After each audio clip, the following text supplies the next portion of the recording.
Fala pessoal, tudo bem? Nós vamos conversar hoje sobre transtorno do desenvolvimento da linguagem. A gente comemora no dia 16 de outubro o dia da conscientização do transtorno do desenvolvimento da linguagem. Então vamos conversar sobre isso, se você quer saber mais, fica ligado. Gente, a frase de impacto é a seguinte. Dorothy Bishop, talvez você não sabe quem é Dorothy Bishop, mas pra mim Dorothy Bishop é como se fosse Einstein pra vocês, tá bom?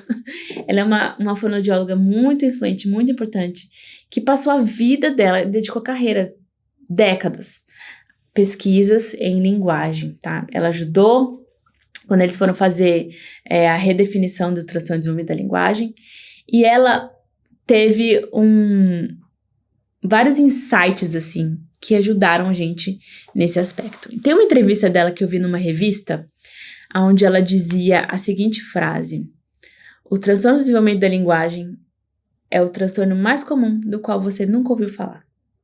Porque ele afeta uma em cada 14 a 15 crianças. Ou seja, cada sala de aula que você estudou, que eu estudei, que seu filho estudou, que vai estudar, tem pelo menos 2 crianças, em média, com transtorno do desenvolvimento da linguagem, tá?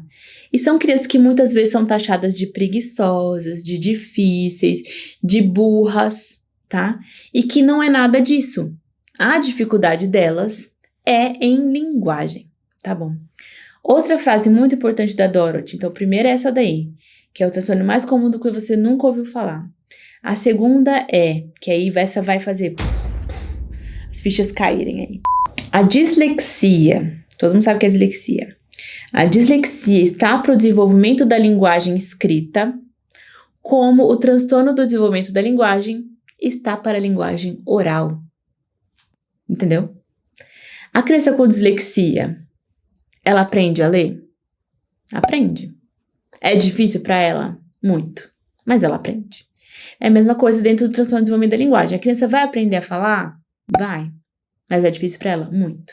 Tá? Então, uma criança que geralmente ela vai ter dificuldade, quando a gente fala ali dos domínios da linguagem, em mais de um, porque se for em um só, ela vai ter um transtorno pragmático, um transtorno fonético-fonológico, um transtorno, ela vai ter transtornos específicos. Vai acometer mais de um desses domínios, a gente analisa por eixos, e vai trazer para ela, em geral, uma dificuldade persistente em compreender e produzir linguagem, que não é explicada por nenhum outro transtorno, ou seja, ela não tem autismo, ela não tem, síndrome de Down, ela não tem outros transtornos, que não é explicada por alguma outra coisa, e que pode estar associada a alguma outra coisa que não justifique.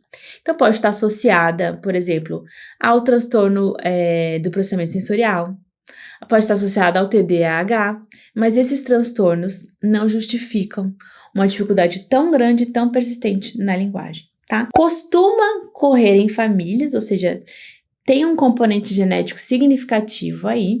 São crianças que muitas vezes são subdiagnosticadas. Então, ela demora muito para aprender a falar. Quando ela começa a falar, ela fala até que bem. É uma criança que tem dificuldade de pescar piadas. É uma criança que sente, é o último a entender, é o último a saber das coisas, porque todo mundo já pescou a ideia. E ela não. É uma criança que quando chega na escola, na alfabetização, vai patinar também. É uma criança que tem dificuldade, muitas vezes, quanto maior a sentença, fica mais difícil. Então, se você fala pra ela, olha, pega o sapato, vai lá na cozinha, coloca embaixo da mesa e traz um copo de água pra mim, pronto, ela já se perdeu. Ela parou no sapato, né? Então, a gente tem que quebrar empates ou simplificar. A gente percebe isso, questão de memória verbal, acesso lexical. Um sintoma muito comum também é o tateio. É quando a pessoa fica assim, sabe quando a palavra tá na ponta da língua e não sai? Então, carapuça serviu pra você? Então, gente, esse é o transtorno do desenvolvimento da linguagem.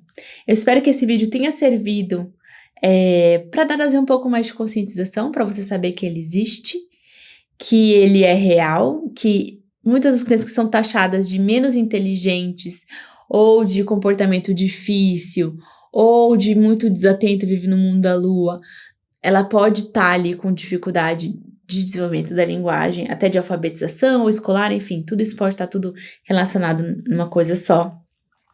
E para você saber que existe tratamento, que o fonoaudiólogo é o profissional capacitado para fazer esse tratamento, e vamos divulgar essa informação aí, né, nesse mês de conscientização. Se você puder contribuir encaminhando esse vídeo para alguém que você conhece que possa fazer um bom uso dessas informações. Muitas vezes um professor, né? É importante que os professores sejam conscientizados disso também.